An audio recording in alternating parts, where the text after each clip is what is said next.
What's up, you fucking weirdos? Welcome to where the weird ones are.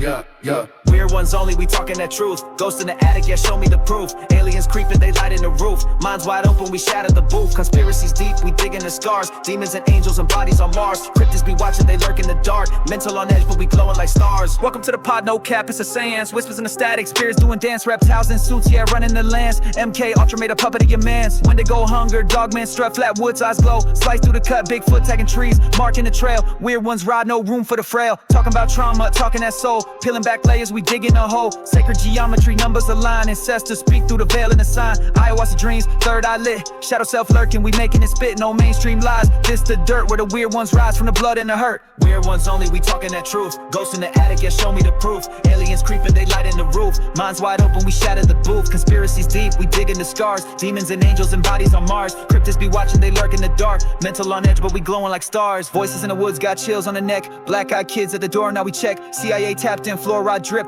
Project Bluebeam, watch that script. Talking about grief, talking about fear. Talking about why them voices appear. Healing the mind while breaking the chain. Spiritual warfare deep in the brain. We don't run from the strange, we live in the strange. Tattoo the truth and the scars and the pain. Stay weird, the mantra we own in the name. Reality bends, so we bend to the same. From the attic to the swamp, we tracking the freak. Where the veil get thin and the silence speak. We ain't your norm, we off that grid. Weird as the wave, yo, this where we live.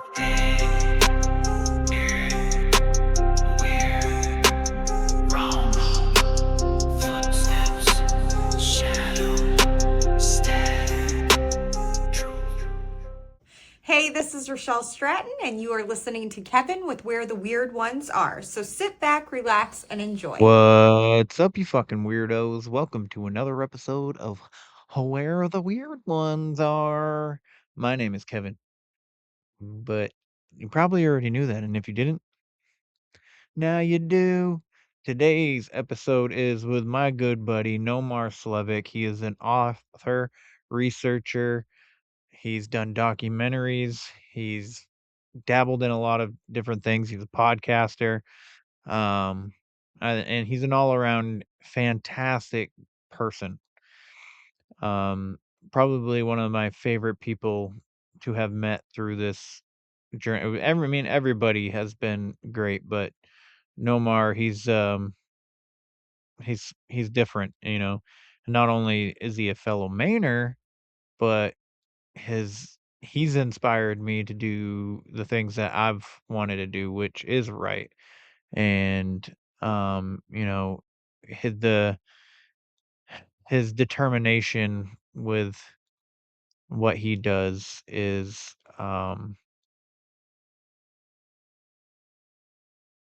it's hard to describe in words, really. It makes me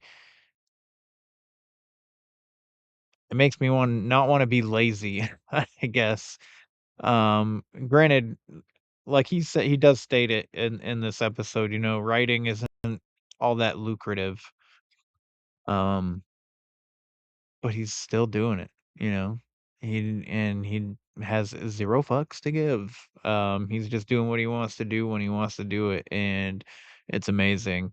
Um, you know, and I like him a lot. Anyways, I really enjoyed this conversation. We talk a little about a whole lot of different things. We talk about his books, we talk about his podcast, we talk about his lovely lady. Um we talk about Welcome to Derry. We talk about there's like a very like short section about Christmas in Maine. Um, but yeah, it was a lot of fun to have this conversation and um, you know, and to reconnect. I haven't talked to Nomar in quite some time, so it was really cool. Anywho, shout out to the sponsor, Flavors of the Forest. Raw garlic dust. I highly recommend it. Go get yourself some because I put this shit on everything. And when I say everything, I mean everything. From my scrambled eggs to my steak at dinner time, dude, this shit is amazing. It's way more potent than anything you're gonna get at the store. I highly recommend waiting until you're done cooking to put the powder on, but I digress.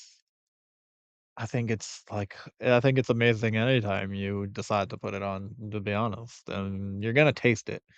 You're gonna taste it.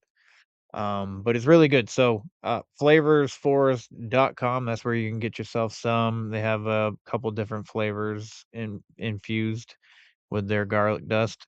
So go check them out. You can also follow them on Instagram at Flavors Forests. So flavors flavors forest. Anyway, that was weird. So, one of the things that we do discuss here in this episode too is mental health. Taking care of yourself. I think it's highly important, especially this time of year. You know, you're seeing people enjoy time with their family, and maybe you don't get that kind of thing. You don't get that closeness. You don't get that connection, or you're just super stressed out about, which is I don't really understand.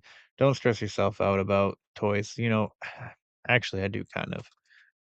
Um, because if I forget, so I've done this a couple times now where I always mean to get all my gifts situated and figured out long before Christmas, and then here I am a week before, couple days before, still buying stuff.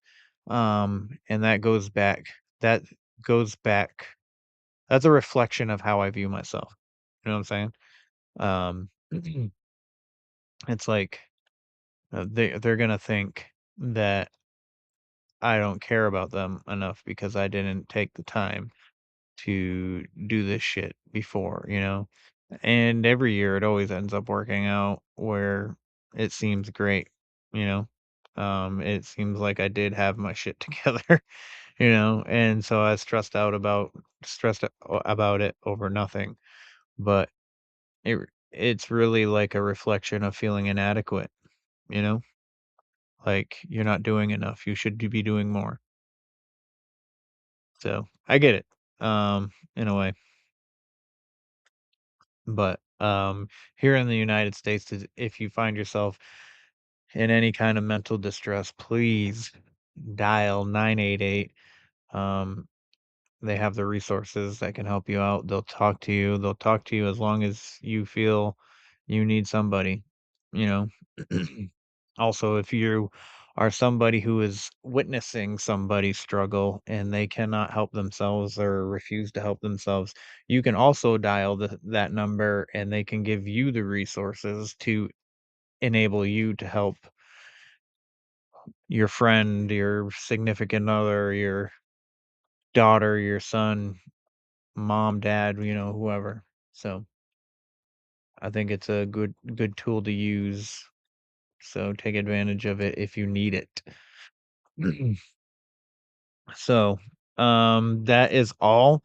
I will say the next 2 episodes, I am taking a little break from recording. The next 2 episodes are gonna be swap casted. They're gonna be, um, hosted by some friends. Um, so I hope you guys enjoy those episodes as well and show them some love too. Other than that, please like, follow, share, subscribe, leave a rating and review. If your podcatcher does not allow you to leave a rating and review, please consider doing so on the website. All right. And there you can also get hot sauce, merch like the t-shirt behind me, coffee, supplements, read some motherfucking short stories, dog. Oh yeah, one more thing. I am adding a tier to Patreon if you are interested. I think I think it's a really dope idea. I've been kind of like shopping it with some friends and some people that I know. So listen, Patreon was something that I never really wanted to do because I felt weird having people um pay for something that I don't know, that I do, I guess, with with with the microphone. Um, but yeah, I just thought it was weird, and then, had a friend say, if just make one, even if nobody like follows it or whatever, but like people who like you are gonna support you, and I thought that was nice. Um, so that's what I did. So I started the Patreon, and I have so you get Keep Digging, which I actually haven't done an episode for in a while, but you get early access to every episode, a couple days before it comes out officially. And you get a free coffee mug. So I wasn't gonna do anything more than $5, but when I was brainstorming this idea, my friends were saying, you should at least, that way, um, I don't know, to separate the people that would want to do it. So, anyways, so this is my idea. Uh, without getting into all the logistics about it. I'm just kinda, like, rambling right now, but, so I wanna start a book club, and I'm gonna call it the reading room, so it's a tier the tier is $10. You get n all the access to the reading room, so you get the weekly live chats. We read a book once a month or so, or however long it takes for everybody to read it. And then at the end of the month, or at the end when we're done reading the book, we'll have a live group chat on Zoom or something like that. Um, and then, and I will record that chat. We'll talk about the book, what we think about the characters, what we thought about the development of the story and stuff like that, you know, like a book club. Um, and then that recording will be posted to Patreon for the members who didn't get to be a part of it. So I know time zones are a thing. Um, I would probably do the the meetings on a Sunday or a Saturday morning, like early morning. Um, so if that's something that interests you, cool. I would like to start a reading community. You know, I like reading books. Um, So I think it'd be I think be really cool. And like kind of like build up a rapport with you guys and whatnot. So I should have that set up for January. So yeah, I'm thinking about the first book being The Shining. I mean, I like it. I'll read it again. So anyways, that is all. I'll give you more information about it when I come back in 2 weeks. But until then, enjoy this episode and enjoy the next two episodes, and I'll see you guys in 2026. Okay.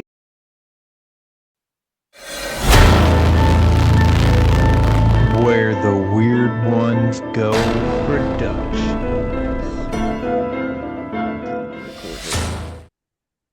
What's up, everybody? Welcome to another episode of Where the Weird Ones Are. I got my good buddy today, Nomar Slevik. He's an author.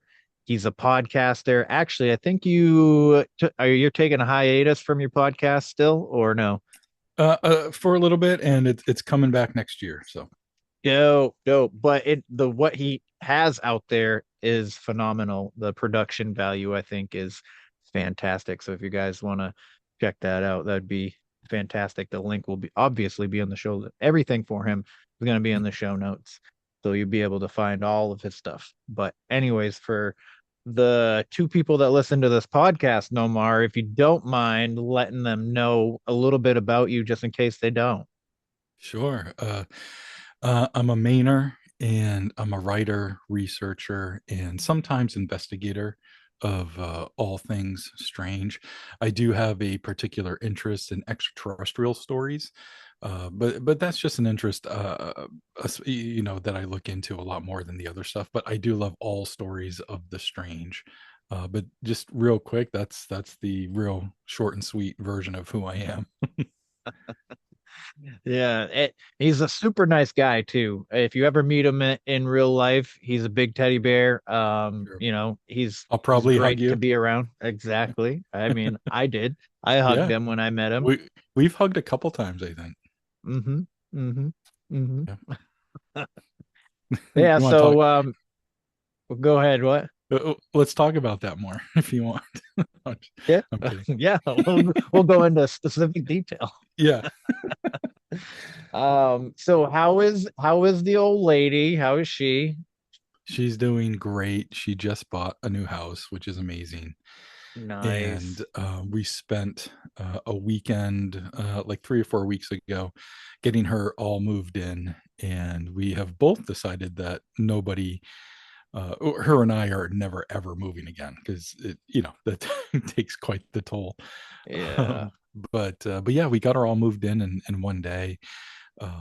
She actually had the luxury of like securing the house about a month before she moved in, so she was able to bring a bunch of stuff back and over there during the course of the month, and then we did the big move with all the heavy stuff later on. Yeah. But yeah, she's doing great, and she's an artist, and so she's always working on stuff. And she made a bunch of new drawings for my new book, which I'm really excited about. And she's working on these little Bigfoot figures, and they're really cool. And yeah, so she's doing a lot of stuff. She's doing really well. Nice, nice. And that's she's Kiwi Bigfoot on Instagram. Uh, Am I getting that right? I think it's Kiwi cryptids, but it does tend Kiwi to cryptid. change from time to time. So she likes to keep us on our toes. she, she's not one to put her stuff out there all the time, So Yeah. the name will change or whatever. But yeah, she's online, and if you can't find her, you can go through my stuff, and if you see something Kiwi related, that's probably her. Mm-hmm. I love your guys's date night photos too. I love those. Just because I love watching people in love. It's just I don't know. I just like it. And you guys always have like a It, nice little yeah. view of you guys in the background and stuff like that, and it's cute. So, anywho, Well, let's talk about this new book. yeah. It's called In the Pines, and it comes out next year. And it kind of coincides with the relaunch of a podcast. So Hmm. last year, or earlier this year, sorry, earlier this year, my podcast went on hiatus. Spotify was being all sorts of a bully to your boy, and so I was like, you know what? uh F it. I'm done. I've done 8 seasons. I've got nothing to prove to myself, and so I'm like, I'm done. So I stopped doing it, and I really, really love telling stories. I spent the summer traveling around Maine, going to libraries and telling stories to people. And then I spent the month of November off. I had no gigs anywhere. And I'm like, oh boy, I really miss doing the podcast and telling stories. So what am I going to do? Because I didn't want to bring the old podcast back. I wanted to do something a little bit different, but still wanted to tell stories. So launching early next year is my new podcast called Haunted Pines. And again, it's just more stories that I'm going to share. They're not all from Maine, they're from all over the place. And, everything from UFOs to ghosts and all that good stuff. But I have the whole first season scripted out. They're all written, and it's just a matter of recording them and, posting them every couple of weeks throughout the year. And yeah, it'll be good. And it'll coincide with the new book coming out, which is this one here. And yeah, the new book is a bunch of stories. It's not just UFO stories. It's ghosts, UFOs, bizarre true crime, cursed lands. It's all Maine centric, but it's got a whole bunch of weird stuff. Whoa, that sounds dope as hell. You are, dude, I have to like give you praise right now anyways because and I can't get the praise high enough to be honest with you.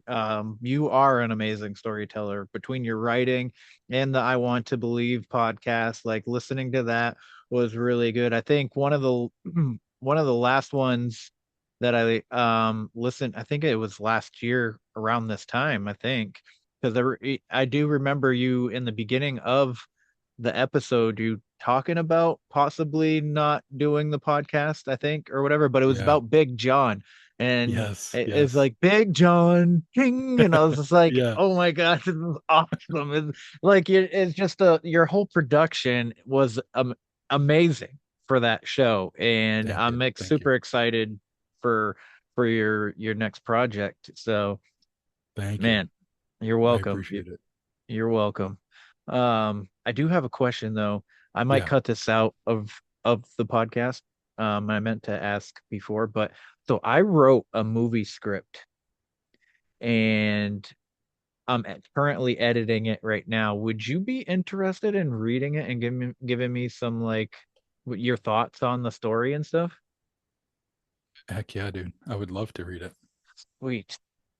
Sweet. All right, so I'll email that to you. Yeah, Um, please do. there's competitions coming up in spring that I would like to submit it to, Oh, like cool.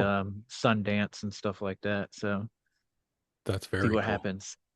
Yeah. Um, but anyway, um, so Nomar's experienced some interesting experiences. He's been on two or three times. I think this will be his third or fourth. But if you guys are interested in hearing those, I love the winged creature that was on the roof as you're walking Yes. into the kitchen. That's one of my favorite stories from you. Yeah. But so I saw you post something. What do you think about the It series for Welcome to Yeah. Derry? Welcome to Derry. First of all, a couple of things just about the cinematography and what they did to make Derry, or to make Bangor look like Derry, or Derry look like Bangor, Maine. They did a lot of things really well, and the standpipe is one of them. It's so well done, and that version of 1960s Derry really does look like Bangor. So I really appreciated the attention to detail. Now, I love Stephen King, and I love the It movies, and I love the It miniseries from 1990. Big fan. And so I was very much looking forward to Welcome to Derry. And the first episode, I was really disappointed. I'm like, what is this? I'm Same. like, oh no. Yeah. I was like, oh no. But I watched it, and they decided to just kill off like most of the kids. I'm like, okay. I mean, Yeah. like, this is the last 5 minutes of the episode. I'm like, okay. Also, spoilers. I'm so sorry if you haven't seen it yet. But um, so the first episode didn't like really impress me. Actually, it was very disappointing. Except like right at the end, they basically killed off all the main characters. I'm like, where is this going? Mhm. So I decided to stick with it. And the second episode, I was like, okay, this is a little bit better, but I'm like, is this just what it's going to be? Just a meh sort of, TV show. And I just finished episode 8, and it was brutal and intense, and actually scary. Pennywise was scary again, and I really liked it. And so I think the second half of the series really started to pick up for me. So it's changed my opinion on the entire series, and I really like it. Yeah. Wasn't impressed at first, but I ended up really enjoying it. Yeah. I was having the same thought process on it. I did like the way they made the town look and stuff like Yeah. that. I enjoyed that they actually touched on what he is in the like what he's written how he's written in the book to be Right. this demonic Like, god. yeah, yeah, yeah. So they actually and he says it too. He's in He that last says it. episode. He says, "Oh my god." Yeah, And and I was it's like, really "Yep." interesting to hear and see his like narcissism. Mm-hmm. Like, he's this thing that's been alive forever, and all time is happening all at once for him. Mm-hmm. And for him to like have this narcissism and be like, I'm a god, like, how dare you? Yeah. And when he got tricked, it was like embarrassing to him, when he was in that in Hanlon's mind, or whatever that was. Yeah. It was really interesting to see him humbled a little bit. Absolutely. Absolutely. I like that they touched on the remote viewing aspect of the military, the conspiracy, because Yeah. that's a big thing Yeah. too in the conspiracy world anyway. Yeah. And then I was not expecting him to turn into this like winged thing at the Me end, either. That was but crazy. yeah, it was. I was like, what the heck? And then I think my favorite scene out of the whole series is Richie giving him the finger. Yes. Um I, Yes. you know, And he's just, and I also loved how he was just like skipping along, like yeah. Pennywise, He's just like Yeah, and he's like, "Fuck you, man." It was good stuff. Good it stuff. was. It was. I was a little upset that he died, but Yeah, yeah, me that too.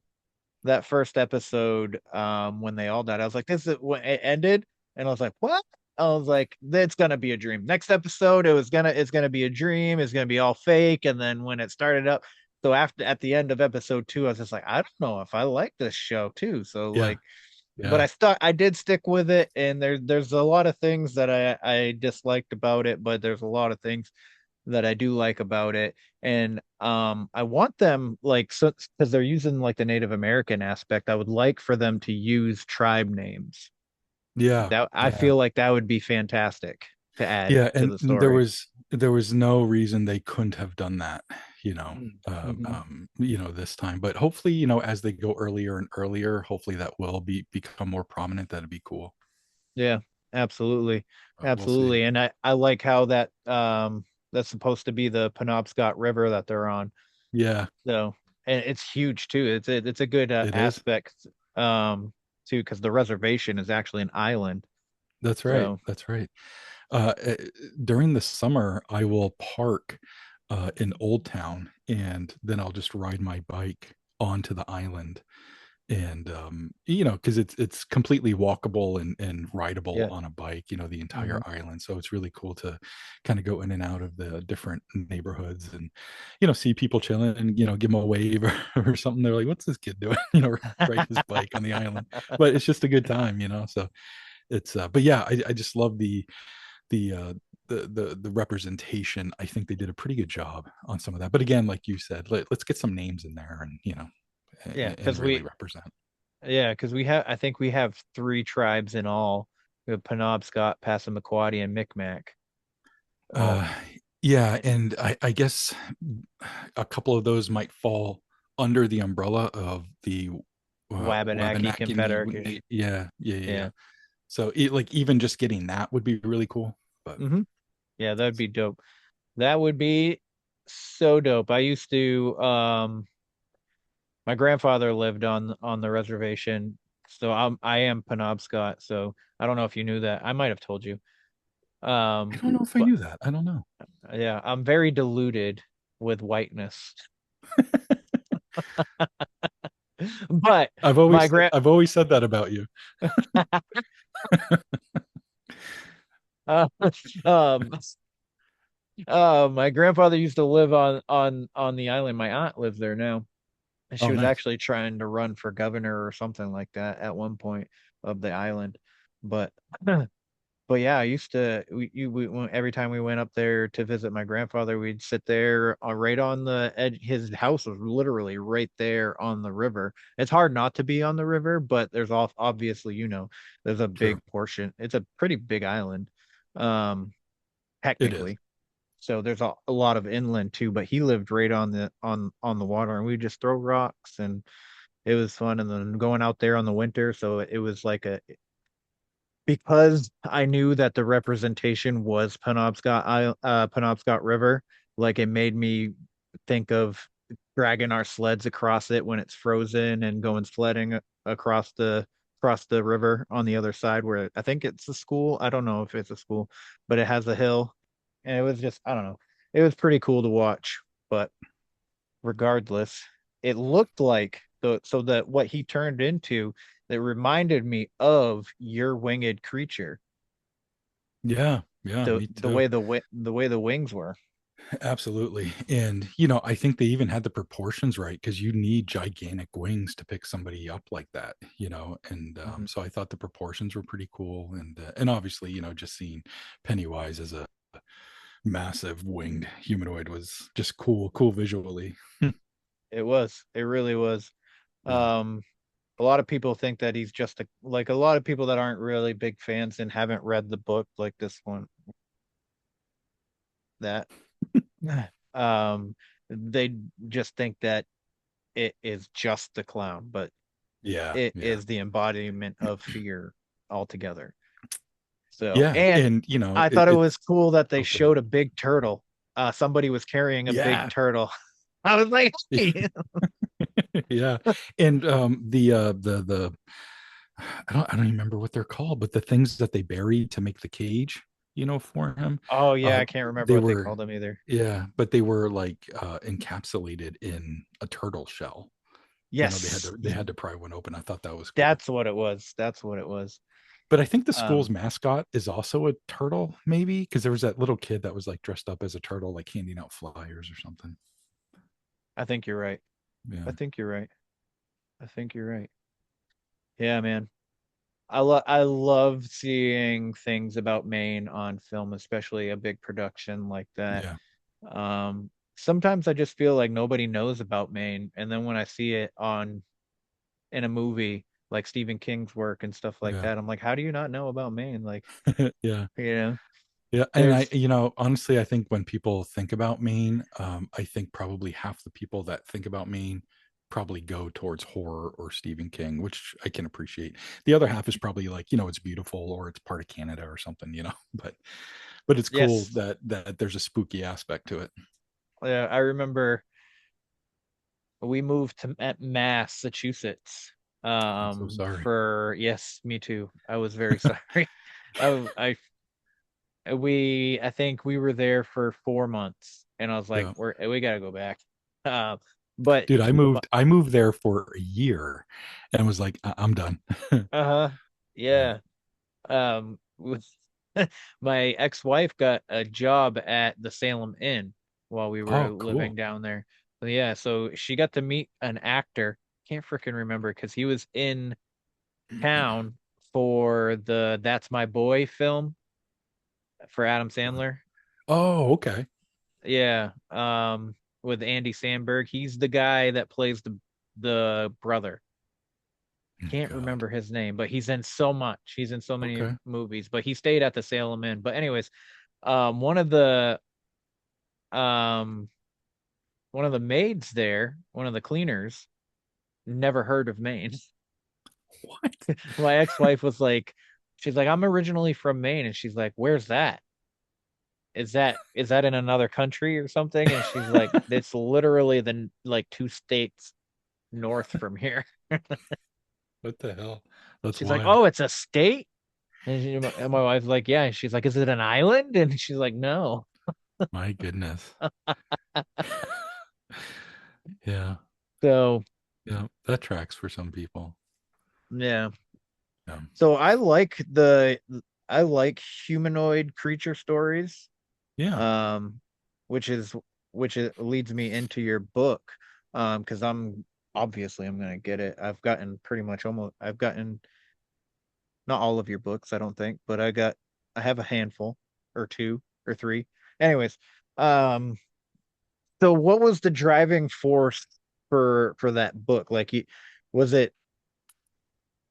Did you hear a story, a humanoid story, and you're just like, I'm gonna start researching a bunch of humanoid encounters. Yeah. That's actually basically what happened. So I just came off of my UFOs over Maine 10th anniversary edition book.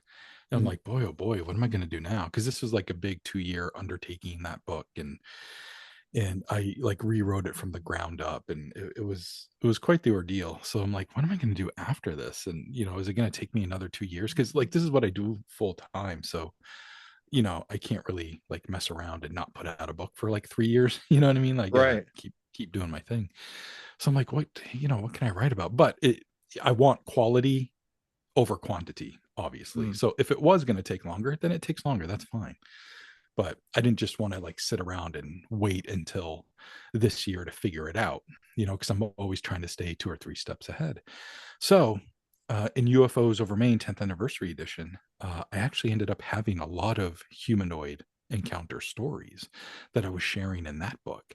And there was one story in particular, I probably shared it on your show before. I don't remember now, but it's about this woman in southern Maine about 2009. And it was summer, and she's outside talking on the phone with her dad, and she's got her dog with her. And she's not really paying attention to what's going on, but she sees that the dog's like not moving. So she kind of looks at him. She's like, "Yeah, all right, buddy." And she won't even, the dog won't even look at her. It's like staring at something in the yard. And she's like, "Okay, weirdo," and like keeps talking to her dad. And then she hears the dog make this really weird guttural growl that she's never heard before. She's heard it bark, she's heard it growl at things, but this was like weird. And so she looked at the dog, and now it was standing up and staring at something across the yard. So she followed its gaze, and at the base of a tree across the yard, she claimed there was an alien kneeling down. And it was all like arms and legs. It was like really skinny and just really long arms and legs. And it was staring straight at her. And she's like, "What am I looking at?" So she's on the phone with her dad, and she's like, "Dad, I gotta go." And she starts to, hangs up and starts to put the phone in her pocket. And that movement with the arm kind of signaled to the dog, like, "Go ahead, go and run after this thing." So the dog takes off running, and it's barking and being pretty vicious. And the alien immediately like stands up and is looking at the dog now. And she says the alien is like 8 feet tall. Picture like Slender Man, like without the Oh, suit, but yeah. with the bulbous head and the black eyes, like a gray. And the dog is chasing it, and she sees the alien run away. And as the alien's running, it starts to disappear or cloak from the head down. And at one point, she's just seen a pair of legs running, and then it disappears completely. The dog stops running, but is continuing to bark in the direction of where this thing went. And she's like, "What?" And this all happened in a matter of like 30 seconds. And she's like, "What the hell?" So she finally gets the dog to calm down, and she gets him inside. And her boyfriend had been inside the whole time. So she calls for him and tells him everything that happened. And he could see how agitated the dog was. He could see how scared she was. So he believed what she said. They went outside to look to see if there's any footprints or anything. There wasn't. But that's basically the crux of the story. That's basically all of it. And it was one of the last stories I wrote for UFOs over Maine. And it really stuck with me. It's short and it's sweet and it's creepy.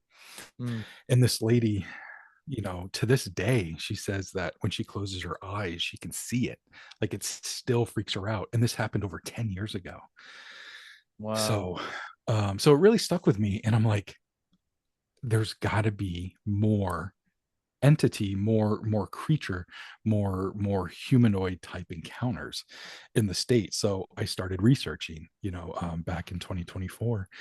And sure enough, I kept finding story after story after story. And it's not just, alien stuff. It's cryptids, pale crawlers, black-eyed kids, puckwudgies.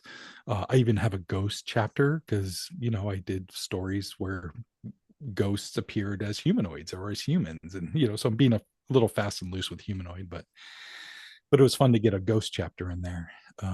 But yeah, so that's kind of how it all came to be. And I just kept finding story after story after story. And it Wow. was great. And I keep finding them. So some of them have made it into the new book as well. So That's awesome. It's interesting too. It's weird how things kind of like not correlate, but like kind of like come to me in like a handful sometimes.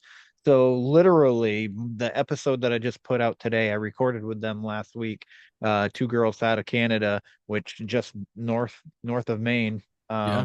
up just north of us, on our side of Canada. Excuse me. Um, she said so their podcast is, if you're ever interested in checking them out, it's pair it's pair a normal, so it's PAREH Okay. Okay. because they're Canadians, but anyway, Yeah.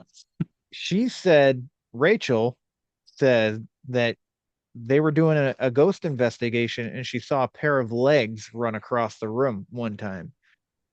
And so when you're telling that story where it starts to disappear and she only saw the legs for for a moment of time just running, I was like, ah, it's I was like, maybe Rachel in Canada saw an alien that was trying to disappear but didn't disappear fast enough. Yeah, that's So wild. that is it's weird because it's And weird how could be the things same, could be the same one. it could be because I mean she's not in I mean she's probably like 6 hours away from southern Maine, but it's still like it probably could be. I mean, we don't know how fast the aliens are moving around, Yeah. Yeah. so I mean, they could they, be teleporting. We don't know. that's true too. That's Yeah. true. That's what I think Bigfoot does. Oh, I wanted to tell you, dude. Oh my God. I went to Tennessee in the Smokies in April and I saw a Bigfoot. What? I shit you not. It was on a thermal though, so it wasn't like Okay. actual Bigfoot. Okay. So we're all in the woods. We we baited a old hog trap. I mean, we weren't going to be able to use the trap. We weren't trying to use the trap or anything. We were just hanging it off of it. And because it was like at a good dip, so everybody could like kind of spread out and check it out. And Harley Owens, I don't know if you're familiar with Harley at all. He's I don't think got so. his name going around in the Bigfoot field. Oh, good. Um, but he's also from Tennessee, and this is the area that he researches. He's like, every time I come out here, I experience something. Um, but anyway, so we're all sitting there. He has the thermal, and then all of a sudden, it's dead quiet. We start hearing screams. I hear it screams behind us, and then in front of us. And I'm sitting there, I'm like, and it's just like that. It didn't sound animal. It just sounded like a big burly dude just standing there screaming. And then on Wow. the opposite side of us, it's the same kind of screaming, just a different pitch. And it was going back and forth. And I'm just like, I don't know what to do. I feel like I should Yeah. feel like I need to protect myself right now. But Yeah. and then Harley's like and then all of a sudden he goes, holy shit, holy shit, holy shit. There's two of them. There's two of them. There's two of them. And we're like, what? And my buddy Riley looks in the thermal. He goes, yeah, there's a Bigfoot right in front of us. And then they're like, Kevin, why don't you look? Because out of everybody, I guess it was only me, this guy Doc, and Riley that hasn't actually seen a Bigfoot. Everybody else there has. So they wanted us to see it. So the three of us got to look at it. And when I looked at it, I didn't see two, but I saw literal head and shoulders behind a bush next to a tree, all Jeez Louise. lit up red. And I was just like, Yeah. oh my God. I was like, yeah, it's right there. And then my buddy Drewski, he's like, which actually Drewski, Yeah. um, he's like, lights on, and everybody turns their flashlights and we on and we run over there and it's gone. It's not there. Wow. And then I'm literally looking at this where I think it was standing, and there's no footprints or anything like that, but like I mean it's not always gonna not we're not making footprints, so there's not like a definite that it would have left footprints either, but we're all like everybody's like shocked and we're all like, oh my God, all these sounds were going off around us before it happened and stuff like that. And Wild. then Drewski's like, dude, I think this thing is teleporting. Like he's like, I was like a flesh and blood person. He goes, but after like you guys saying that it's standing there, and then we run over here and it's not here. He goes, I don't know, man. He's like, my whole world's starting to alter. I mean, just seeing it, first of all, that would make my world alter. And and I've seen some stuff, but to see that, that'd be crazy. But you're right, man. Like, where the hell to go? Because I feel like you would have heard it run off or something. Yeah. Yeah. And I mean, unless I was just way too excited and was everybody else running distracted me from Yeah, the noise of that running. I suppose that's possible. Um, but I'm choosing to believe that it teleported. I'm choosing. Me too. Me too. That's the narrative I'm going with. Yeah, Is that it yeah, yeah, yeah. teleported? You So, saw a teleporting Bigfoot. There you go. yeah. That's It, amazing, though. Wow. I told Alex that story just a Oh, couple nice. weeks ago too, and What'd he think? man, he's like, I don't know what to tell you. He's like, is that's what you experience? Because he's more of a flesh and blood guy too. Yeah, yeah, He's like, I can't. He's like, I wasn't there. I can't tell you like what you saw. So yeah, he's just like, he's like, that's a phenomenal story though. yeah, I was yeah, like, it's not really a story. It's really happened. Come on, Alex. yeah. He's such a good dude. He is. Like, I love him to death. Yeah, But yeah, no, I can't believe I can't believe I've gone this long without telling you out of all people. yeah. I'm pissed. I can see it. I can see it on your face. Yeah, yeah. Oh man. Christmas is coming quick. You got all your presents or what? I do. Yeah. I don't have too many folks to shop for, but yeah, yeah. I like getting stuff done early. I don't like messing around. So Good. It's a good way to be. yeah. How do you What about like? you? Um, Pretty much done. I got a couple like things for like the stockings that I want to get and stuff. Yeah. Um, but the like the number one thing that my son wanted was a Batman phone holder for his car. That's it. Oh, I was like, well, oh, that's okay. easy. It was very easy. Very easy. Cool.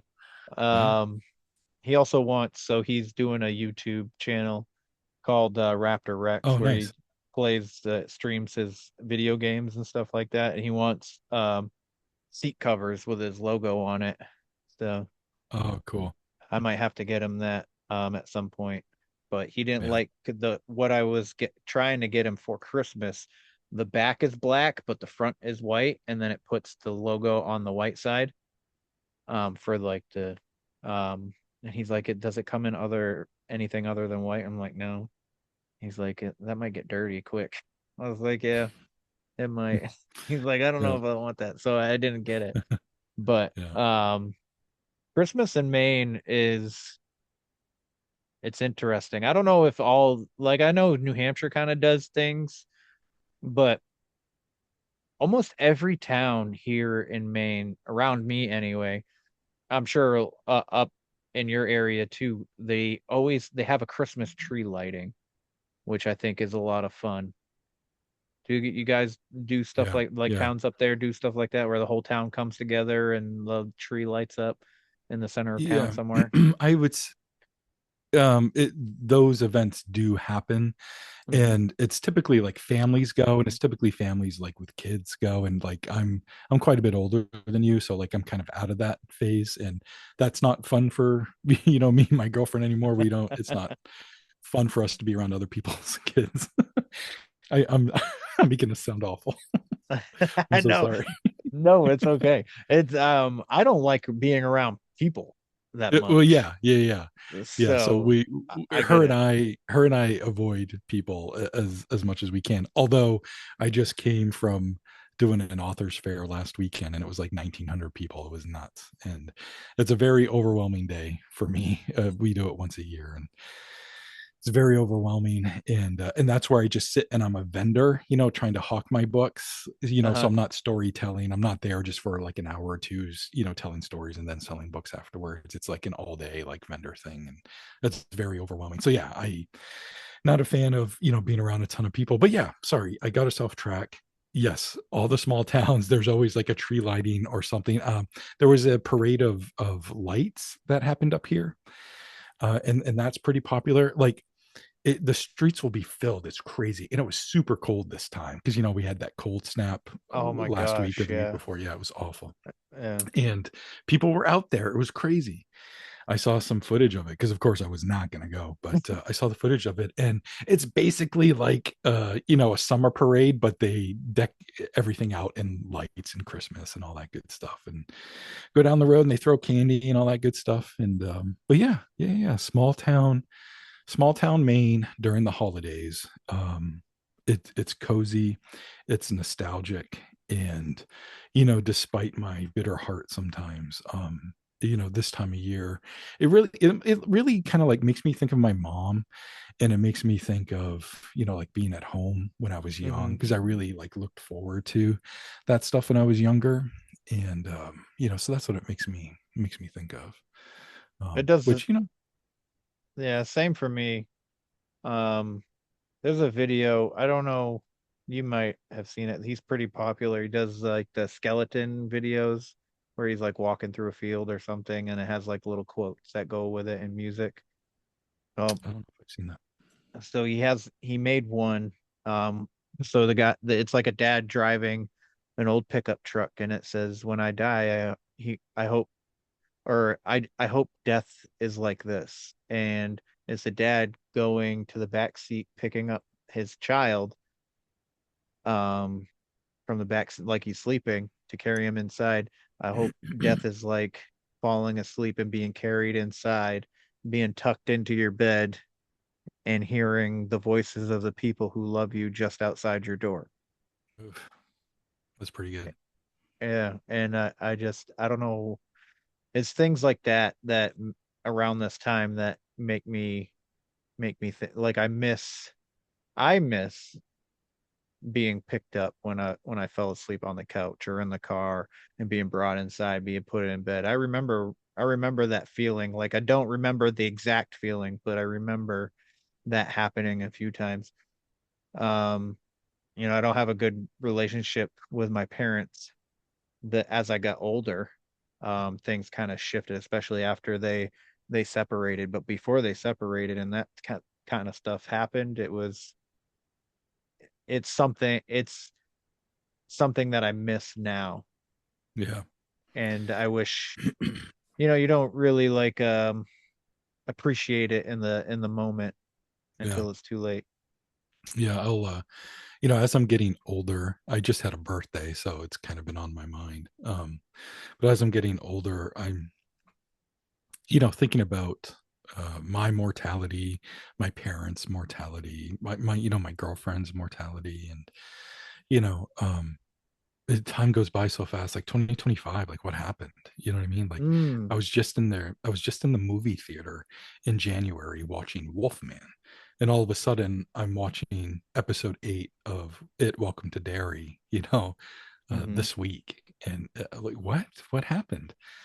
It just went by so fast, and pretty soon I'm going to be another year older, and is my dad still going to be around? And it makes me sad, but it also, I'm very confident that he's lived a long, fairly happy life. There's been ups and downs, obviously, and sometimes it feels like there's more downs than ups, but at the very least he knows he's loved, which is cool. you know um, Yeah. but yeah, I don't know. Yeah, I just had a birthday as well. Right Happy before birthday, thing. man. Thanks. Happy birthday to you as well. Thank you.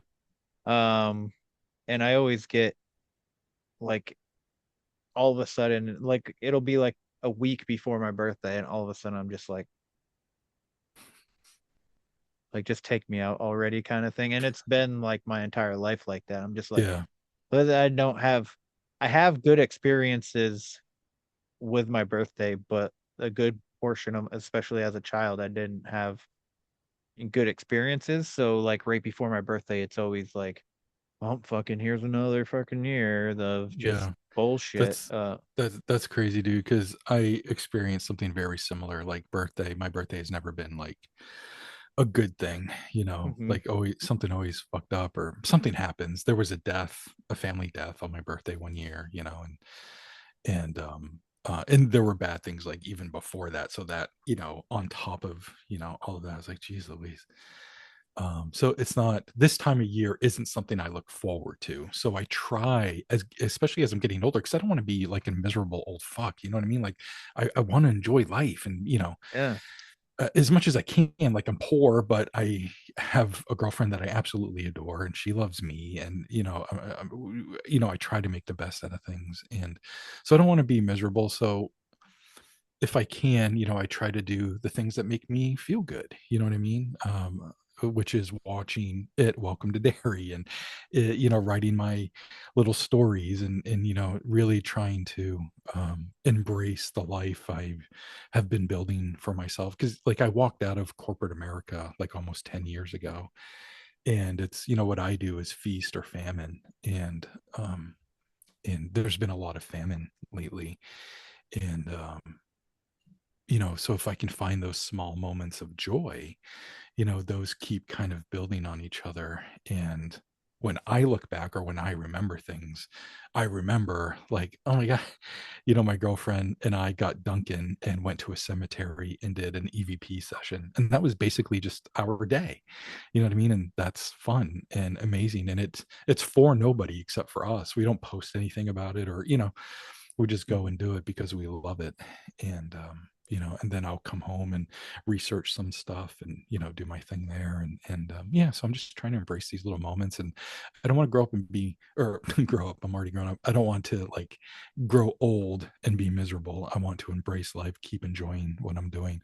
I also I've been really mindful of my health like the last like 5 years. I mean, it's something I kind of always thought about, but I'm like really trying to make sure I'm around longer, because I really enjoy, being in my girlfriend's life. And I only wish we could have met sooner, type of thing.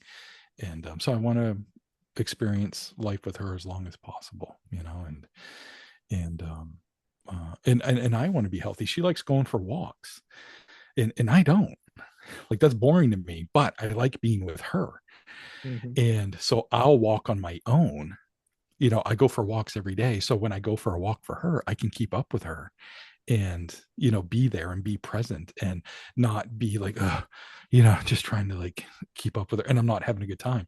Now I can just be casual and walk with her because I'm taking better care of myself, and I don't have to think about the physical aspect. I can just be in the moment. So Mhm. little things like that. I just shared way too much. I'm so sorry, but No, no, you're good. I You're good. appreciate it. Um, well, first of all, I think the love that you have for her is very, what's the word I'm looking for?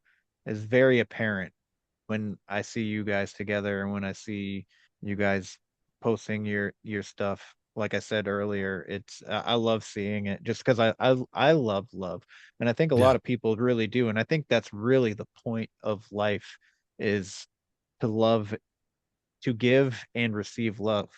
Yeah. So like when I get, like just like you, when I get around this time of year, my birthday's always kind of sucked. This was the first year that literally right before my birthday, I felt like at peace. My girlfriend paid like almost $1,000 for us to stay in this cabin in New Hampshire in the White Mountains for Dang. 2 nights, with a hot tub that had a view of the mountains.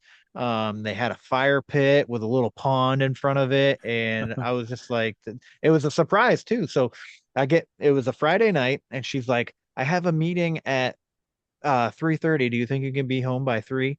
And I'm like, yeah. I was like, Fridays I'm usually done by like 1 or 2 at work, so I can just skip the gym and stuff like that and come home. I walk through the door and my kids are already home, like my teenagers. And I'm like, what the hell? And she's like, surprise, we're going to a log cabin for the weekend. And I was like, what the hell? It was amazing. And it was That's like the awesome. first time I ever felt like real peace before my birthday. And I sat in the hot tub drinking my coffees in both mornings, on Saturday morning and Sunday morning, just watching the sun rise over the mountains. It was awesome. Wow. And I can't believe she did that for me. Yeah, that's amazing. Very cool, It, dude. it was very cool. Um, So yeah, it's just you know, um we've talked. I think the first time you were on, we touched on both of our struggles with depression and mental health. And Yeah. um it's always this time of year. It's this time of year, and then like the end of January to beginning of February when the days are like really short. Or no, I think it is January when it's the shortest day, I think. 'Cause then I'm leaving for work in the dark and coming home in the dark. Right. Yeah. Yeah. Yeah. And I kind of am right now, sort of, but it's not quite dark when I get home, but it's like very soon. Yeah.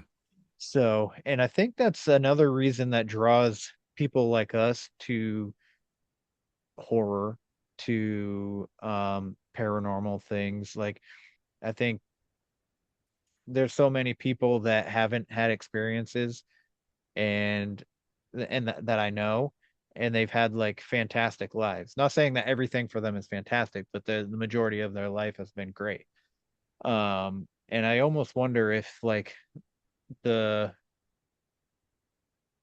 the like strife in us causes us to be more Hmm. open to seeing things sometimes. Yeah. There is something to be said about traumatic experiences and paranormal experiences coinciding with one another. um but the horror aspect of it, um for me, horror is like an escape. It's actually like a really fun thing. And Hmm. like horror people are some of the nicest, kindest, funniest people that you can know, and we like and it's not that we like these depraved, like sick things. It's we find the fun in it. Like Pennywise being an absolute brutal monster, like it's fun, And, I don't know if that's because of what you were just saying about how our lives have been. Is it because like, well, it's not that bad. And so I can kind of enjoy, being in my own, my own self, watching this Yeah. thing and knowing it's not that bad or something. I don't know if that's the psychology of it or whatever, but I do know that from a young age, my mother got me into horror, and it was always an escape. Mom and dad are fighting, I would escape into a horror movie, or maybe I got hit or something, and I'm going to not think about things and just go watch horror and, like fall asleep to it, and all that good stuff. And, so early on, it became like a positive escape for me, and Hmm. I really love that about horror. And I put out a horror book a few years ago, horror fiction, and I dedicated it to like horror television, horror movies, and the horror books that I would read and be with as a child, and how it like embraced me and kept me safe, and here's my contribution, and hopefully my contribution can do that to somebody else, that'd be like a big goal to have, is people reading these spooky books and they're just cozied up and they're freaked out and they're just having the time of their lives. If I can make that Absolutely. happen for somebody, that's pretty amazing. That's yeah, that would be amazing. That is amazing. I think you already kind of do anyway. I hope. Um yeah, listen, I agree with you. I think horror movies are definitely escape for me as well. For some reason I just like being scared, and I think the whole point is just because I know nothing's gonna happen to me. Yeah, yeah, yeah, So I enjoy it. But when like obviously when things are were happening, I was afraid because I knew something could happen, and it yeah. usually did, you know. Yeah, Um I do not like real horror. Meaning I don't want to be in the street and something bad is happening to somebody or to myself, So like, I'm not, although I am enamored with true crime as well, and I'm sure that kind of gets all mixed in psychologically, but yeah. Probably, probably. I Yeah. almost was a true crime victim when I was 18. Uh, Can we hear that story? Is that I- okay? yeah. This so every night I was working at Wendy's. Every night, um, we went out the back door. The dumpster was right behind on right near the back door.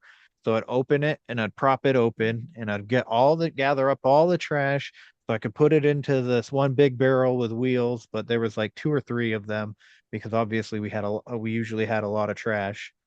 And sometimes the bins were already had, so I could push all three bins at the same time. And with the door already open, once the bags were all in there, I could just push them out. So I'm bent over, tying a bag to pull out of the trash can, put it in the bin, and I just hear, and I look up, and there's a guy with a shotgun in my face, like literally like this far from my face. And I look at him. He's got a bandana over his Yikes. face and a hood all the way up. So I was seeing this. And he goes, "Get in the freezer." And I start smiling at him. And I did this thing like, you're fucking with me, kind of like, because I did think it was like real quick. I thought somebody was fucking with me. And he goes, "This isn't a fucking joke." And he put his hand on my shoulder, pushed me over, and I started to kind of like turn, and then he grabbed me, wrapped his arms around me, and had his gun in front of me. And I'm like, "Well, you can't shoot me like this, you weirdo." So I grabbed the gun and start pushing it away from him. And he's like, "Let go of the gun." And then this guy, our dishwasher, the guy that was doing the dishes, comes around, and he's a big dude, and he stares at us. And I was like, "Get over here and help. This is fucking real." And he turns around and walks away. I'm like, "What the hell?" And then we What? fall. Yeah, we fall out of the back door. I still have his gun in my hand. He's got one on left on the hand, and I just got to get it away far enough from that last hand so that he can't keep the grip on it. And I'm struggling with it. And then, like a ninja, this guy has a knife to my throat. Oh, And he goes, "Let go of the gun or I'm gonna open you up right here." And so I let holy go of the shit. gun, and he let me up, and he put the gun back on me, and my manager was standing there, and we tried to shut the door real quick, but he pulled the door back open, put the gun in my manager's face, and all he got was 1,600, but he could have easily just, and I would have been done right there. I had a What? little scar right here on my throat, but it's gone now. You can't see it because I tattooed over it. So Dang, dude. That's wild. Um, yeah, that's wild. I couldn't even imagine. That's crazy. And it obviously got real with the gun stuff, but he was being a weirdo and grabbed you. And so yeah, I mean I can understand why you would start, fighting, put your hands on the gun. But when that knife comes to your neck, I mean, and which is a really awful parallel, but to the Reiner stuff that just happened, with his yes, kid. And I just can't imagine, like, right around the holidays and family and that awful thing. But anyways, I'm glad you're okay, man. That's wild. yeah, thanks. Everybody was like, because it happened at like 1 o'clock in the morning. Um, and my ex-girlfriend and my mom both were like, "Why didn't you call me?" I was like, "What were you gonna do?" It's like Yeah, it's 1 o'clock in the morning. I just waited until I woke up the next day to tell you. yeah. Like, well, the same day, but technically, but Yeah, yeah, yeah. um, uh I had an almost true crime thing, I think, happened to me, and it was a similar time frame, meaning I was pretty young. I was like maybe 20, and I was living in Portland at the time. And I was also a smoker at the time, and you couldn't smoke in the apartment. So I went downstairs out into the street on the sidewalk to smoke. And it was probably, 12, 1 o'clock in the morning. And I'm just, chilling there, smoking a cigarettes. I do it all the time. It's like no big deal. It's your neighborhood. You feel safe. yeah, And so I'm just chilling. But I lived in this huge apartment building. There was like 30 apartments in it, and there was like three of them in a row, and all owned by the same people. So there was like at least like 90 people that lived right in this like one block area. And right on the side of the building, there was this kid standing there, and he had his hands shoved in his pockets, and he had like the collar of his coat like up over his neck. And it wasn't a cold night at all.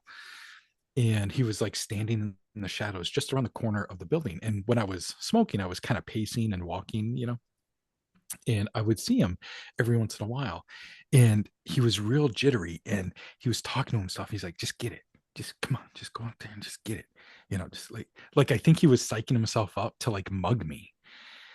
And I turned to him and was like, dude, you're kind of freaking me out right now. And he pew when he took off running. I'm like, whoa.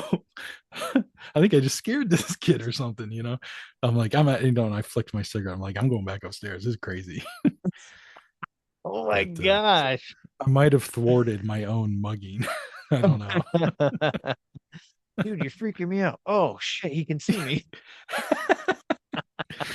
That's funny. If he had disappeared or something, that would have been crazy. Be like, oh, Oh my flips God. out. Yeah. Can you Right. imagine? Oh my God. That would have been wild. That would Yeah. have So been wild. not as intense as yours, but it's obviously it stuck with me. Like I still remember it. Yeah. Yeah. I wanted to ask you in your when you're research bleh, if I can speak. I can speak. I know how to do it. Jeez. I've seen you do Um it.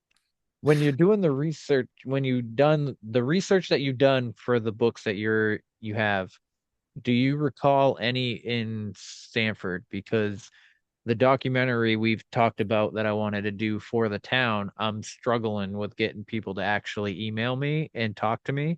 They'll comment on It's the tough. Facebook thing, but then they won't like reach out. So I'll talk to them in the Yeah. comments and I'm like, email me. And then or they'll ask me if I have an Instagram and I'm like, it's literally in the post. Just read the post. Yeah. Yeah. One thing you should definitely know doing anything like this is people don't read anything. They don't follow directions. Nothing. So it's really on you to like continue to be like, hey, blah blah blah blah blah blah. To follow up. Not to the point that you're harassing them, but you try to get it to a point where, can you please just tell me everything? Like if you can't talk to them in person or over the phone, can you please tell me everything in chronological order? That's just the way my mind works, and that's how I want to read it, and then I can take that and do what I do with it, to tell Hmm. my the story that I want to tell with it. But yeah, yeah, getting people to want to share stuff is really hard. And really the only advice I have is to like keep trying. Yeah. There are some stuff in Sanford, that otherworldly and more poster that you have right there. Those Yeah. people were in Alfred, Hmm. which is right next door.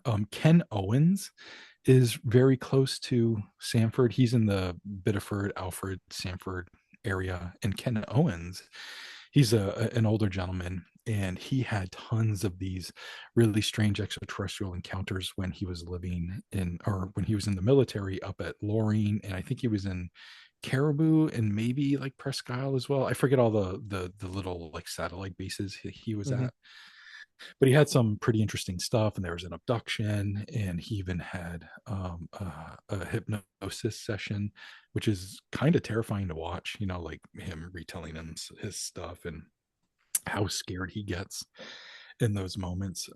So he's a really interesting gentleman to probably talk to. And for years, I've been kind of playing around with writing his story, Uh-huh. like doing a book on Ken. And for some reason, it just hasn't come to fruition yet. But he would be a great guy to contact. So I'll put you in contact with him, and he's got some pretty interesting extraterrestrial stuff. But he's a resident of Sanford, but the stuff didn't happen in Sanford, so maybe that doesn't really work. Yeah. Yeah. I um, mean, we could probably use just residents having experiences somewhere, yeah.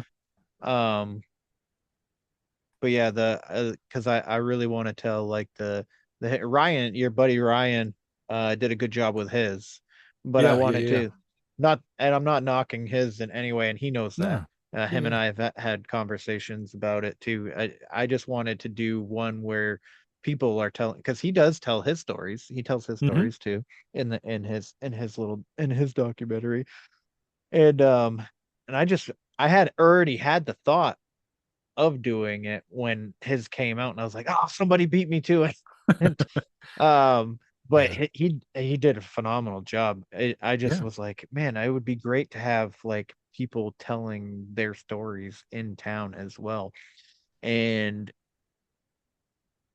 I've in my search it says people have seen Bigfoot on the outskirts of Sanford, but I can't find any reports. All right. I have to scour my stuff because all I can think right now is like southern Maine. When I think of Sanford, I think of like Portland and southern Maine. You know what I mean? Yeah. So I got to get the like the towns, but I think I do have something on the outskirts of Sanford that is Bigfoot related, and it's a wild story. It's in Humanoid Encounters, and I want to say it's from that area. So I'll double check that for you and just send it right to you.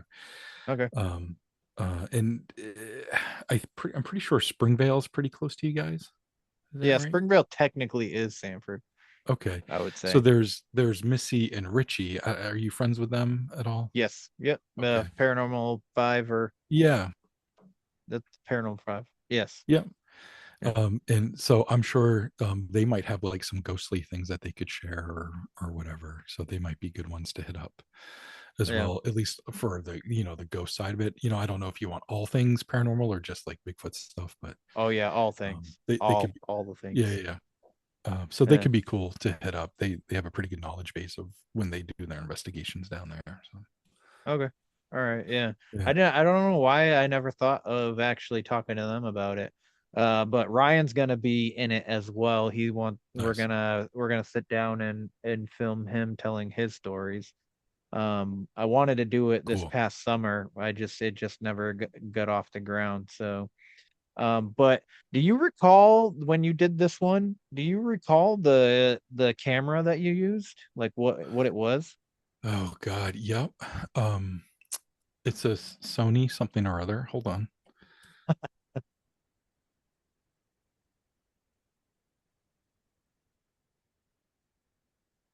Oh, okay. Sony A7 II. I think A7 they II. might be up to like a 4 or 5 now, Mm-hmm. so because that was, 2018, 2019, but a Sony A7 II, and it's friggin' phenomenal. It's in the consumer price range, but it looks phenomenal. And for me personally, I like to treat the video with color grading and putting some sort of filter on it so it looks a little bit more like film, to like rough it up a little bit. I'm Yeah. not the biggest fan of like 4K stuff. I like it when it looks cinematic. So color grading and a few filters really help with that. But like I would use that camera right now if I was going to do another one. I'd have no problem using an A7 II. And they're consumer level, but they're also really high end consumer. So Yeah. you're talking a couple thousand.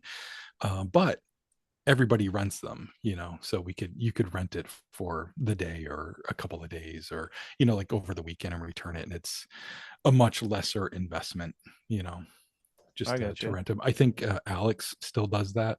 When he goes on his stuff, he'll rent the gear for however long he needs it.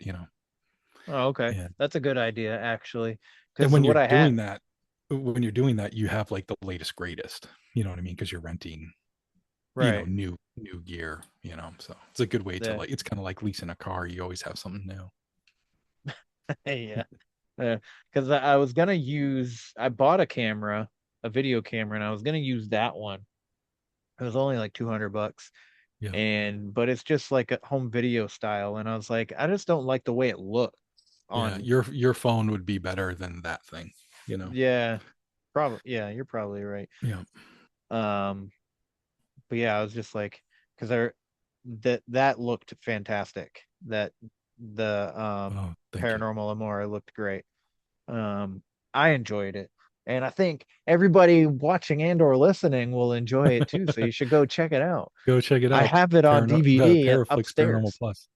Yes, Oh, yes, nice, go nice. check it out. Mhm. Um, Anywho, so what do you other than the new book, do you have your sights on a new project coming up other than that? I do, I do.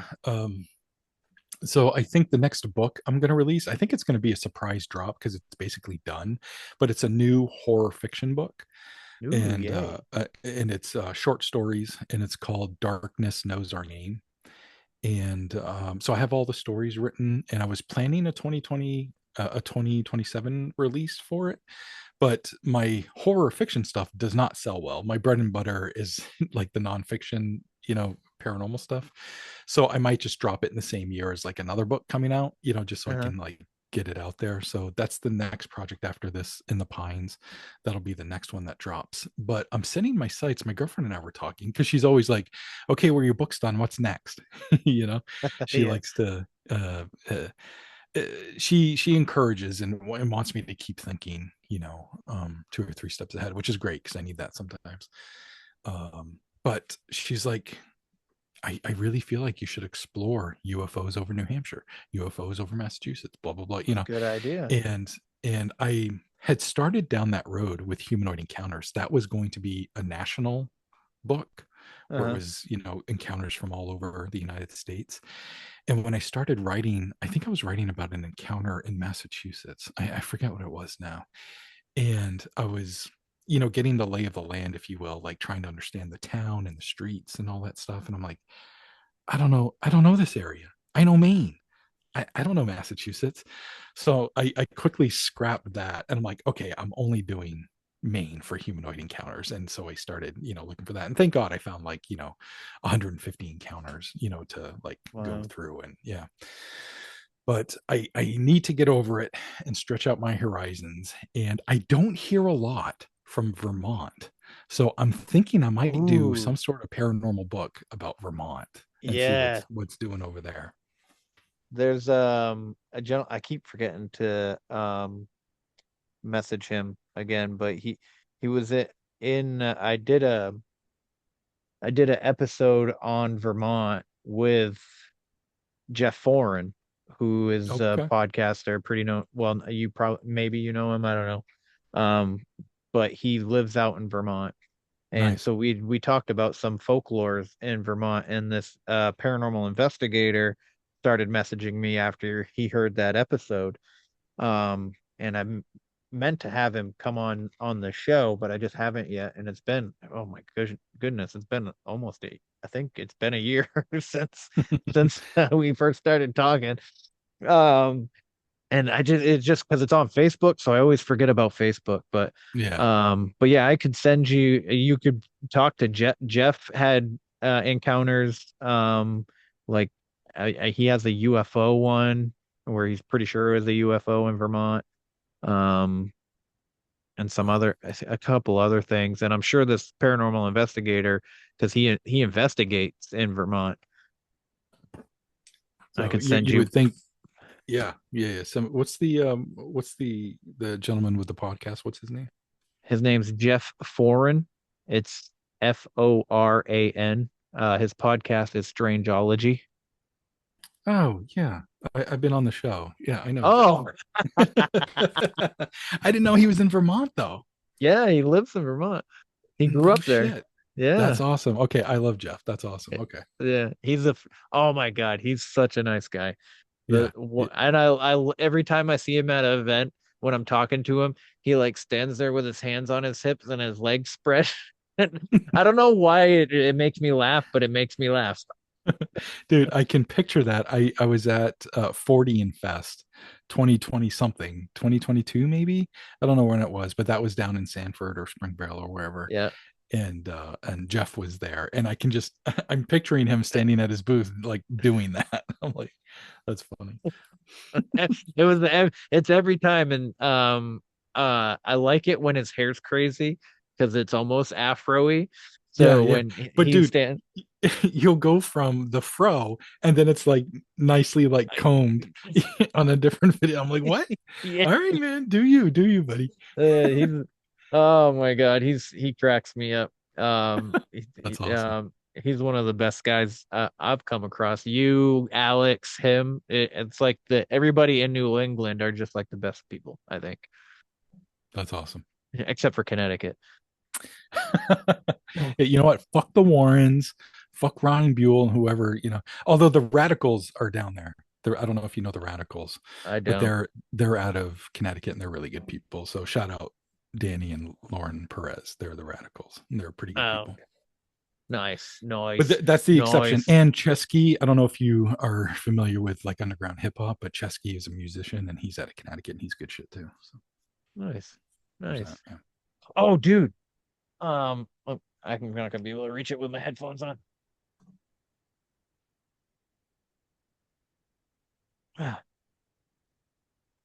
I wrote a book. That's right. You wrote a book. It's very short, and I kind of am upset that I didn't expand on it some more, but I'm literally about almost done with book two, and book two's way bigger. And it's Whoa. off. It's so it just follows um my character and his dog through a bunch of adventures. And so that's Yes. how it's gonna every book is gonna be a new adventure. That's awesome. I love so much that you're writing now. It's very cool. Well, I've always wanted to, but you like honestly, after the first time I had you on the podcast, I got like way more inspired to start writing, and I've been That's dabbling in awesome. it, and I've just and with my birthday coming up, I think it was August, and I was like, I really need to start focusing on the stuff. I'm gonna be 40 in 3 years. And like Yeah. by the time I'm 40, I would like to be like a Nomar Slevik, where I'm home writing books and then researching Y- for You're at stories and home. stuff. You're at home miserable writing. You're like, fuck all this. Fuck all this bullshit. The way No, I not picture I yeah.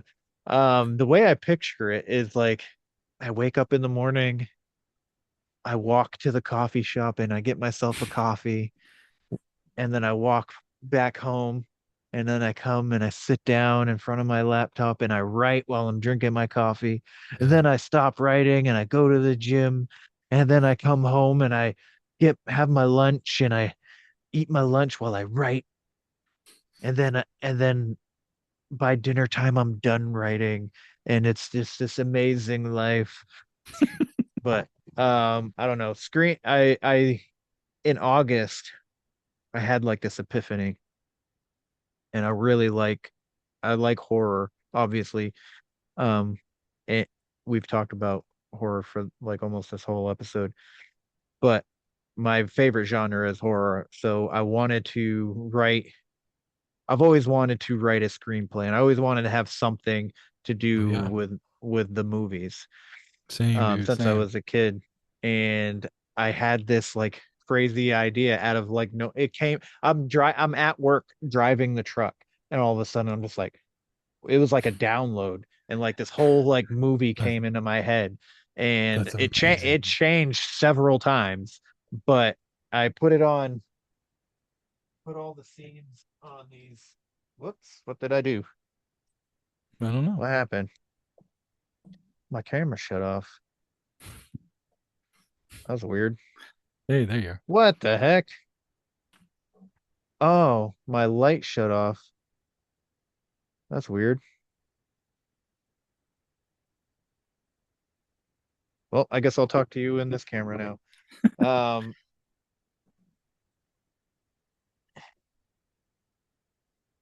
but yeah, I wrote it out on all these cards, and Nice. then Wow. I transitioned it into a script, and I wrote it on my phone because I found an app that just automatically puts it in script form, so I didn't have to format it on word processor and shit. Whoa. You might So I need to let me know what that app is. yes, it's I'll let you know right now. It's Writer Duet is what it's called. So Okay. you can even have people connect to your writer, your that app, and help you write too. Like if you wanted to work Oh wow. together on something. Oh cool. So it's really cool. I really enjoyed it. I know, so when I send you the script that I want your opinion on, because I just finished it last week, the rough draft, and I'm letting it sit for right now. I printed it up and everything, and I'm letting it sit because I know when I edit it, I'm gonna want to change it, and I don't want to like hastily change things like too Yeah. crazy. Yeah. So I wanted to let it like kind of breathe and stuff like that. And I'm psyched about it. And I know it would just be really cool, even if it's just like an independent studio that picks it up. If Yeah. just anybody picking it up would be fantastic. Yeah, dude. Um, and seeing my name as the writer across the Yeah, screen there's is so many times where I've visualized, sitting at the movie theater and I'm watching a movie that was made based off of one of my books, or one of the stories in my book, or something like that. Yeah. It's always been, a dream. And my girlfriend and I have this pipe dream as well to like make a found footage movie. And yeah, that's just An we would love to idea do so. too. I had that idea. Oh my That's awesome. God. But oh man, so I finished this one and I went and so I have like while I was having the epiphany for this one, I had epiphany for two other ones, and then Whoa. then I had have two other ones, but I literally as soon as I was done with that, I have 5 pages done on another one. Whoa. And Dang, man. I can't seem to stop now, and it's amazing. I feel great about it. Um, And that's the most important part, you know what I mean? Like, to be excited and to feel good about it. That I love it. Going to the vending, trying to hawk your stuff, and that's the business side of it. Getting excited about the actual process and what you're writing and what you're coming up with. That's the best part. yes. Yes, it's a lot of fun. And you, dude, I have to thank you because talking to you really like set the ball rolling. Wow, And because that's amazing. I've always wanted to do a comic book, and this was supposed to be a comic book. But after like talking to you, I was like, I'll just write it as a Yeah, book. And I shortchanged myself on it because I wrote it off the script of the comic because the comic was supposed to be I didn't want it to be too long. right, right. So, but I should have worked on it, but that's okay. It's still a good Yeah, foundational story for the beginning of the characters. So book two is where we have more development and stuff like that. So man, yeah. So I just wanted to thank you for the inspiration. man. Well, you're welcome. That's really amazing to hear. I'm so glad. Yeah. But So, anywho, I won't take up too much more of your time. If you don't mind, oh my God, I keep forgetting that every time. If you don't mind letting the good people know where they can find you and find all your stuff. sure. Allmylinks.com/Slevik will literally take you to every piece of work that I do. That's documentaries, that's my writing, that's music, all the good stuff. It'll take you right there. Allmylinks.com/Slevik. My name's pretty unique though. So if you just Google Nomar Slevik, all my stuff's going to come up. My books are all over Amazon. There's a sale going on right now, Amazon only, where it's 25% off my print books and 50% off my Kindle books. So people can stock up on that Slevik stuff. And just released an audiobook for Humanoid Encounters. My good buddy Chad Newt, Charles Newt, he narrated it. So no AI or anything. It was all a person doing the narration for Humanoid Encounters, and he friggin' killed it. I'm going to try to get him to do In the Pines as well, and that's available on Audible, and it's a good time. It's about 8.5 hours, to get through the whole thing, but Hmm. short little bursts, and people get through it, and it's got 5-star reviews right now, and I'm very excited about the audiobook. It's my first one, and I'm very happy with how it came out. Dope, dude. I'm excited for you as well. Thanks, man. I I'm gonna have to appreciate it. check out the audiobooks too. It's a good Um, time, man. eh, it's better for me. I feel like just because I drive so much, it's better Oh yeah, to dude. to listen. I read it. I think I might have been in college or just after college. And that's a huge piece of work. It took me months. It might have taken me the whole year to get through it. And I reread it fairly recently in the last couple of years, but I did it as an audiobook. And I believe I can't remember who read it now, but anyways, but it's such a fantastic audiobook, so the audiobook experience for it, just because it was so huge, I could listen to it on my bike rides and on my walks and all that stuff, and it's amazing. Also, Salem's Lot as an audiobook is equally amazing. I think Steven Weber might have read it. Steven Weber, he played Brian on Wings, and has been on, obviously a bunch of stuff, but he did a phenomenal job. So yeah, that's my No, that's my 2 cents on audiobooks. All right. Well, everybody listening and or watching, that is today's show. So thanks for checking it out. I really appreciate you. So please like, follow, share, subscribe, leave a rating and review. If your podcatcher does not allow you to leave a rating and review, please consider doing so on my website, where the weird ones are podcast.com. That is also where you can get merch, much like a shirt that you can't see behind me if you're Hey, there watching. it is. Um, I have a bunch of other designs, hot sauce, coffee, supplements, and some short stories up there as well. I haven't written one in a while, probably because I've been trying to write this script, um, and the book too. But thanks again for Yeah, being here, Nomar. I really appreciate it. Time is our greatest currency, and the fact that you're here spending it with me, spending your time with me means a lot to me, and I really appreciate you. I appreciate you too. You're a fellow strange Mainer, and I love you to death. I love you too, man. I love you too. All right, everybody, you know the drill. Question everything and stay weird.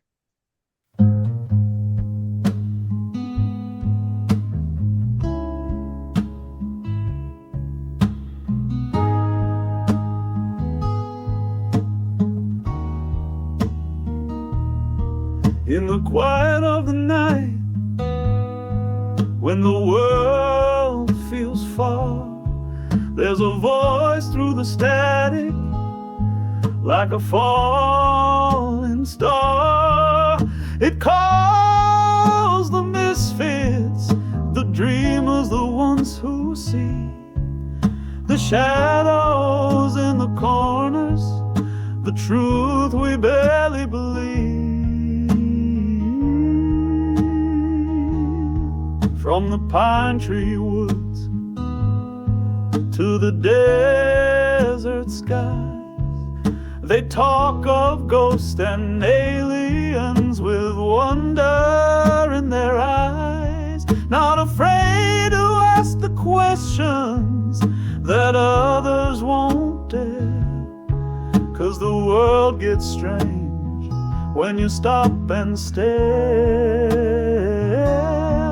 Come gather around where the weird ones are, by the fireside glow or a midnight call, where the stories run deep and the secrets fly like owls in the dark or stars in the sky. If you've ever felt lost, like you don't belong, you found your place, you found your song, right here where the weird ones are.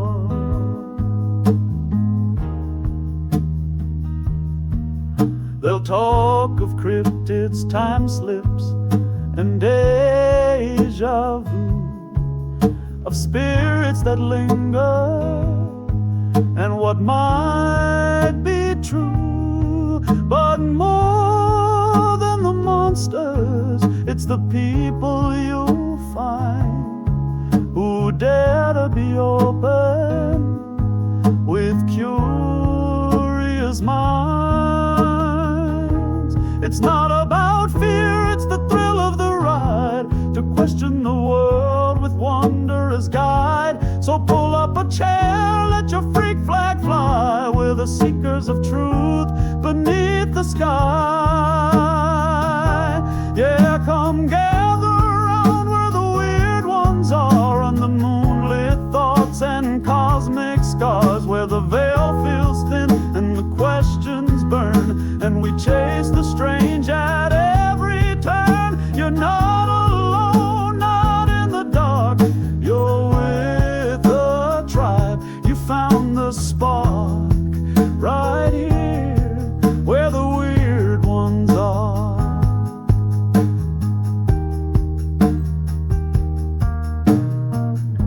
For the ones who wonder, for the ones who know, welcome home.